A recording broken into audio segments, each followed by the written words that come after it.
अध्यक्ष महोदय, आपण नवीन सरकार आल्यानंतर जवळपास आजपर्यंत 1269 शेतकऱ्यांनी आत्महत्या केल्यात. का आत्महत्या केल्यात ह्याचा कधी सरकारने विचार केलाय का? कर्जमाफीची घोषणा झाली, कर्जमाफी होणार म्हणून सांगितलं. सन्माननीय मुख्यमंत्र्यांनी मध्यंतरी सांगितलं की कर्जमाफीला काही नियम असतात आणि योग्य वेळ. माझी सभागृहाच्या माध्यमातून सरकारला विनंती आहे की ही योग्य वेळ कोणती आणि नियम काय असतात हे महाराष्ट्रातील शेतकऱ्यांना एकदा कळू द्या. कारण कर्जमाफी आजपर्यंत थकबाकीदार शेतकऱ्यांना मिळत आली, त्यामुळे शेतकरी त्यांचं नवं जुनं करून चालू बाकीत यायचं थांबतात किंवा थकबाकीत राहिलं तरच आपल्याला कर्जमाफी मिळेल. अन्न बरोबर आहे, करीतच नाहीत. कशामुळे करत नाहीत? कर्जमाफी मिळेल म्हणून.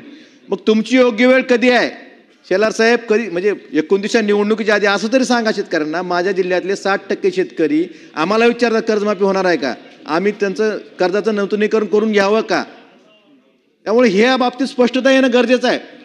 एक तर कधी करणार ही योग्य वेळ सांगा आणि नियमही सांगा.